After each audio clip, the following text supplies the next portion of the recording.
Gaza, एक ऐसा नाम जो आजकल हर जगह गूंज रहा है। यह सिर्फ एक भूभाग नहीं, बल्कि एक दर्द की कहानी है।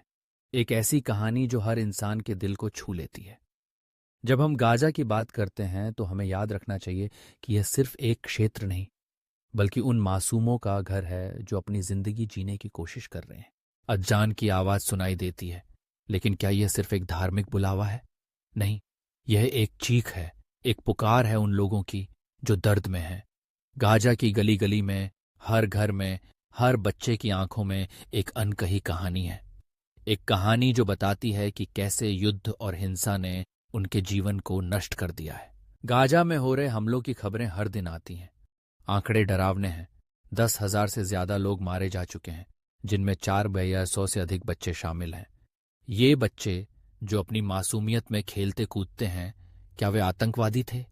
क्या उनके हाथों में कभी भी कोई बंदूक थी?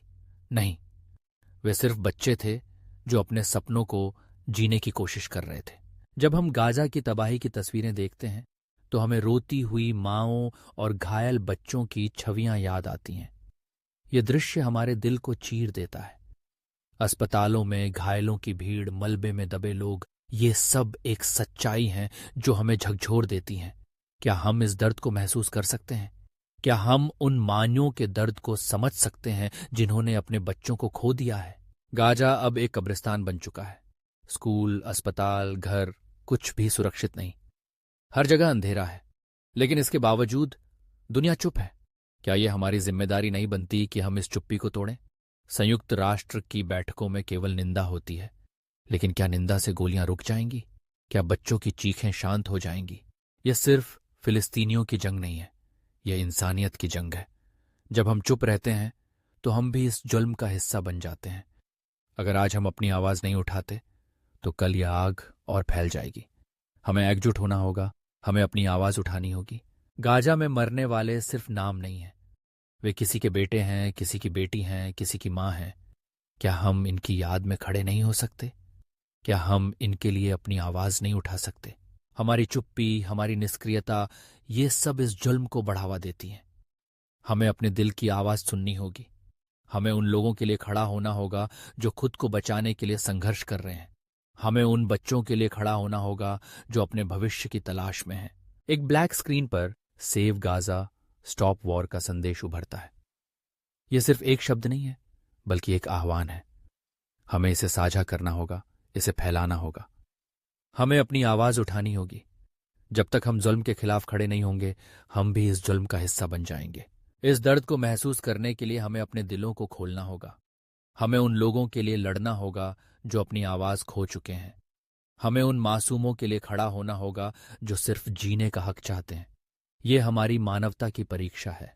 गाजा का दर्द सिर्फ गाजा का नहीं है, ये हमारी सबकी कहानी है। जब हम एकजुट होते हैं तब हम बदलाव ला सकते हैं। जब हम अपनी आवाज उठाते हैं तब हम इंसानियत के लिए खड़े होते हैं। यह समय है जब हम सब मिलकर इस दर्द को खत्म करने का प्रयास करें। आइए हम सब मिलकर गाजा के लिए खड़े हों। हम अपनी आवाज उठाएं और इस जुल्म के खिलाफ खड़े हों, क्योंकि जब हम एकजुट होते हैं तब कोई भी ताकत हमें रोक नहीं सकती। गाजा का दर्द अब हमारा दर्द है। हमें इसे महसूस करना होगा, हमें इसे साझा करना होगा। इस दर्द को खत्म करने के लिए हमें एकजुट होना होगा। हमें यह सुनिश्चित करना होगा कि गाजा के मासूमों की चीखें सुनाई दें और उनकी आवाज को दुनिया सुने। आइए हम सब मिलकर एक नई शुरुआत। एक जटिल और संवेदनशील मुद्दा है जिसमें कई परतें हैं। हमास, जो 1987 में स्थापित हुआ, ने इस संघर्ष में एक महत्वपूर्ण भूमिका निभाई है। यह संगठन खुद को फिलिस्तीनी लोगों का रक्षक मानता है, लेकिन इसके कार्यों और नीतियों ने इसे विवाद का केंद्र बना दिया है। क्या यह संगठन वास्तव में फिलिस्तीन की भलाई के लिए लड़ रहा है, या यह विनाश और आतंक का प्रतीक बन गया है? यह सवाल न केवल फिलिस्तीनी लोगों के लिए बल्कि पूरे विश्व के लिए महत्वपूर्ण है। हमास का जन्म उस समय हुआ जब फिलिस्तीन में इजरायल के खिलाफ एक नई प्रतिरोध की लहर उठ रही थी। इसके संस्थापक शेख अहमद यासीन ने एक इस्लामिक आंदोलन की आवश्यकता महसूस की, जो न केवल राजनीतिक बल्कि धार्मिक दृष्टिकोण से भी फिलिस्तीनी लोगों का समर्थन कर सके।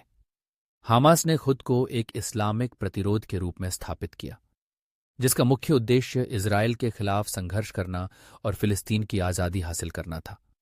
यह संगठन अपने चार्टर में इजरायल के अस्तित्व को अस्वीकार करता है और फिलिस्तीन की पूरी जमीन पर अपने अधिकार का दावा करता है। हालांकि हमास ने गाजा में कुछ सामाजिक सेवाएं भी प्रदान की हैं। स्कूल, अस्पताल और राहत सेवाएं चलाने के कारण कुछ लोग इसे एक नायक के रूप में देखते हैं।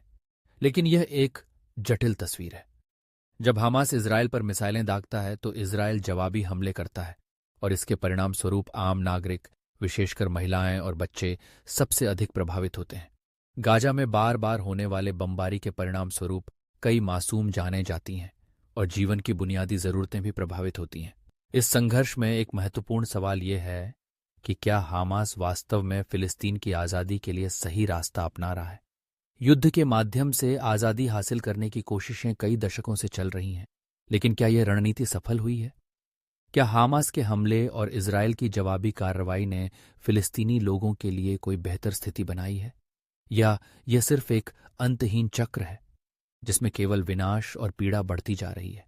कुछ लोग हमास को एक नायक मानते हैं जो फिलिस्तीनी लोगों के अधिकारों के लिए खड़ा होता है। वे इसे एक ऐसा संगठन मानते हैं जो इजरायल के खिलाफ लड़ाई में साहस दिखाता है। लेकिन क्या यह सच है? क्या हमास की नीतियां वास्तव में फिलिस्तीनी लोगों के हित में हैं, या यह संगठन केवल अपनी शक्ति को बनाए रखने के लिए संघर्ष कर रहा है, जबकि आम नागरिकों को इसके परिणाम भुगतने पड़ रहे हैं? इस संघर्ष का एक और पहलू है शांति की कोशिशें।